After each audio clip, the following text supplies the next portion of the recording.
안녕하세요. 낭독버스커 앨리스입니다.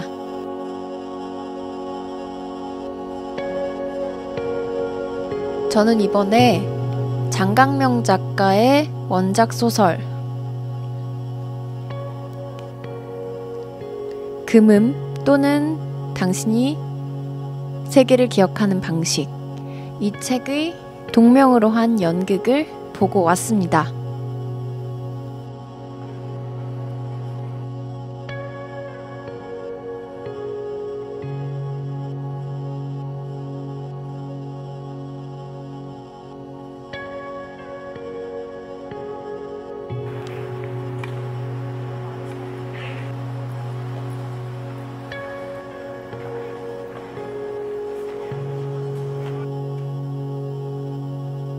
공교롭게도 제가 이 책을 읽고 있을 때 서울 남산예술센터에서 금음이 연극으로 올라간다는 소식을 듣게 되었어요. 그래서 남산예술센터에서 하는 이 금음 어디 갔지?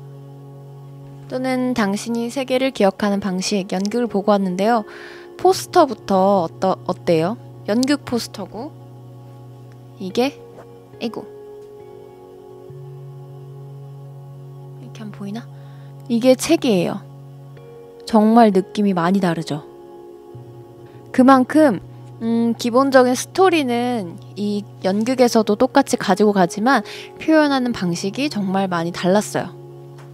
제가 혼자 이 금음 또는 당신이 세계를 기억하는 방식 연극을 보고 나왔는데 제가 나오자마자 제일 먼저 한 게 뭔지 아세요? 휴대폰을 해가지고 녹음기 켜서 막 녹음했어요. 이런 점이 있었고 질문을 던지는 개념 자체를 뒤트는 이야기라서 약간 내가 시공간의 어떤 뒤틀림 사이에 있는 듯한 느낌? 지금 느끼는 감정이 어떻고 이렇게 다 녹음했어요. 그래서 지금 이 영상을 찍기 전에도 한번 쭉 들어봤거든요. 그때의 감정을 기억하기 위해서. 우선 첫 번째로 제가 연극을 보고 와서 제일 먼저 느낀 점은 연극이 딱 끝나고 밖에 나왔는데 마치 내 몸이 두둥실? 이렇게 약간 꿀렁꿀렁 물결을 타는 것 같은 그런 느낌이 들었어요. 왜냐면 이번 금음 또는 당신이 세계를 기억하는 방식은 극단동이라는 그 극단이 무대에 올리는 연극인데요. 이 극단동은 신체 행동 중심 연극을 하고 발전시켜가는 그런 극단이에요. 그래서 저는 이런 신체 행동을 이렇게 베이스로 깔고 있는 연극은 처음 봤거든요. 그래서 제가 몸이 두둥실 뜨는 것 같다고 말했던 이유가 러닝타임이 한 2시간 가까이 됐었던 것 같은데 단 한순간도 배우들이 가만히 서서 대사를 하거나 액팅을 하는 경우가 없었어요. 계속해서 어떤 리듬을 타면서 패턴을 타면서 계속 몸을 움직이면서 연기를 하거든요. 제가 또 영화나 드라마나 책을 읽거나 혹은 연극을 보거나 할 때 굉장히 동화가 많이 되고 이렇게 감정이입을 많이 하는 스타일이잖아요. 배를 오래 타고 나서 나오면은 몸속에 그 배에서 울렁울렁 거렸던 그 느낌이 그대로 담아져 있잖아요. 그래서 평평한 땅을 걸어도 울렁울렁 하는 것 같은 느낌이 있잖아요. 그런 것처럼 그 움직임이 제 안에 약간 남아있는 느낌이었어요. 그리고 이 움직임을 이야기하면서 이야기하지 않을 수 없는 부분이 바로 무대.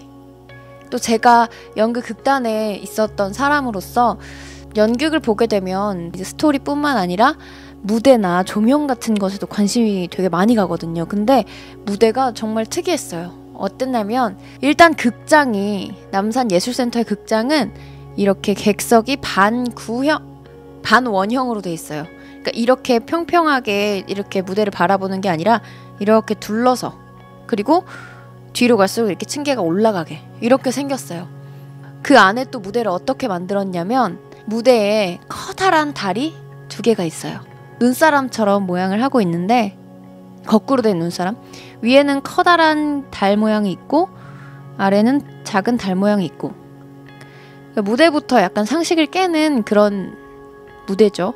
거기다가 그 무대가 평평하지 않아요. 경사가 져 있어요. 그래서 배우들이 이제 계속해서 몸을 움직인다고 했잖아요. 걸어간다.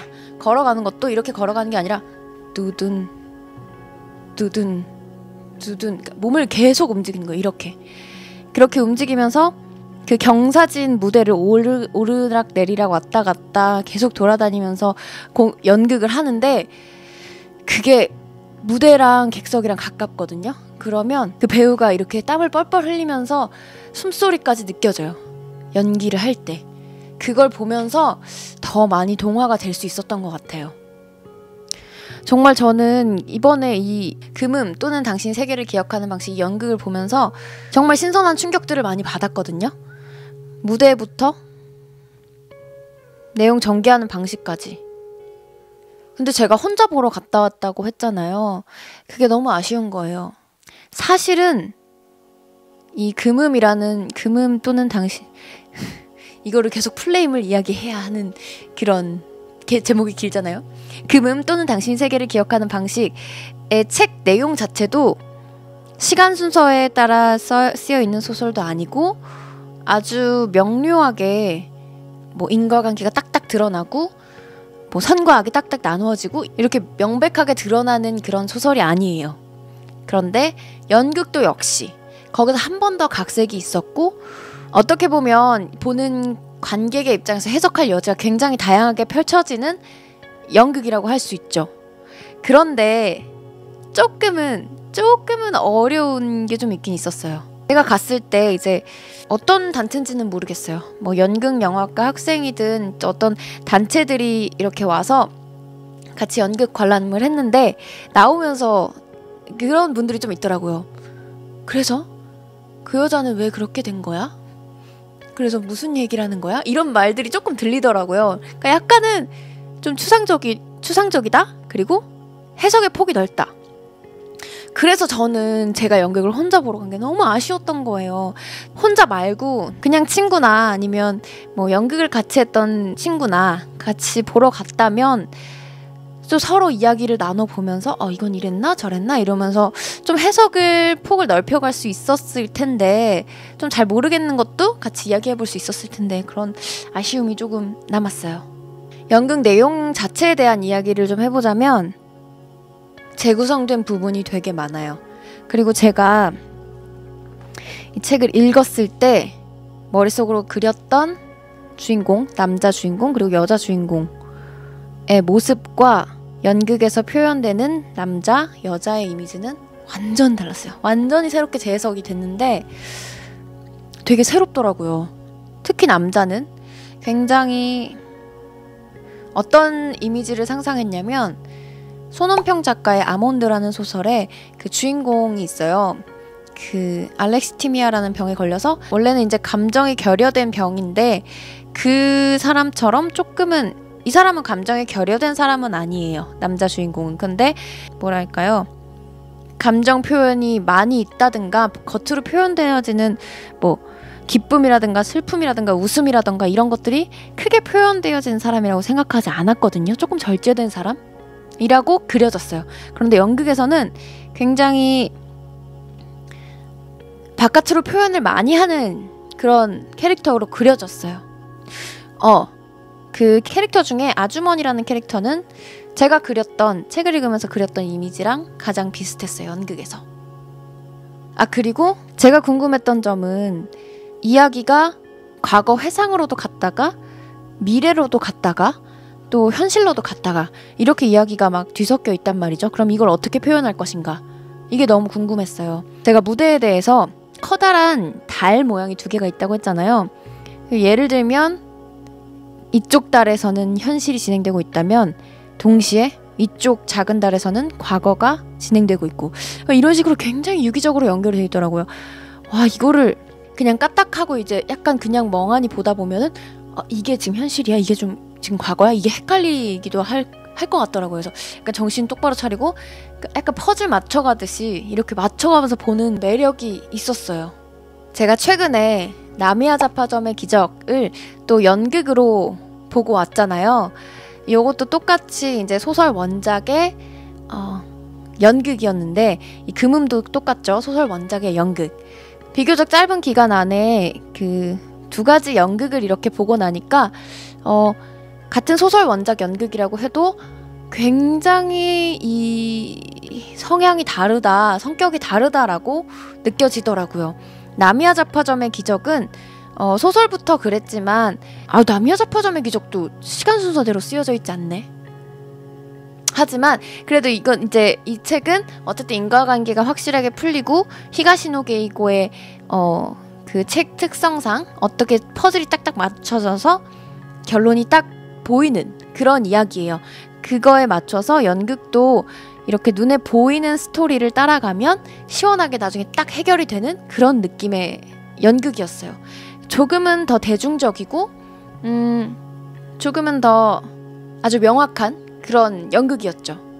그런데 요 금음은 우선 책부터 추상적이고 굉장히 열려있는 부분이 많고 이런 내용이다 보니까 연극 역시 추상적이고 조금은 헷갈릴 수도 있게 요런 모양을 띠고 있었어요. 그래서 예술적인 부분에 더 가까웠달까? 좀 더 많이 열려있는 연극이었다. 이런 생각이 들더라고요. 그렇다고 해서 제가 어느 한쪽이 더 좋거나 어느 한쪽이 더 나쁘다고 생각을 하지 않아요. 성격이 다른 두 가지 연극을 보게 되어서 이거 참 재밌다 이런 생각을 하게 되었습니다. 남산예술센터에서 하는 공연들은 비교적 조금 실험적이고 예술성 짙은 그런 공연들이 많다고 해요. 저희 엄마가 아시더라고요. 저희 엄마는 이제 서울 시립무용단의 무용수셨는데 이렇게 조금 더 예술적인 그런 공연, 예를 들면 신체 행동을 중심으로 한 이런 연극, 이런 연극들을 그냥 도전해서 가서 보기는 사실 조금 어렵잖아요. 그런데 이렇게 이제 소설 원작의 연극이면은 내가 아는 이야기이기도 하고 어떻게 다른지 비교를 해볼 수도 있고, 그래서 이 금음 또는 당신이 세계를 기억하는 방식 연극은 도전해볼 만하다, 한번 볼만하다 라는 생각이 들었습니다. 오늘은 남산예술센터에서 하는 금음 또는 당신이 세계를 기억하는 방식 연극을 보고 온 후기를 영상으로 만들어 봤습니다. 이 영상이 도움이 되셨으면 좋겠네요. 그럼 저는 다음 영상에서 다시 찾아올게요. 안녕.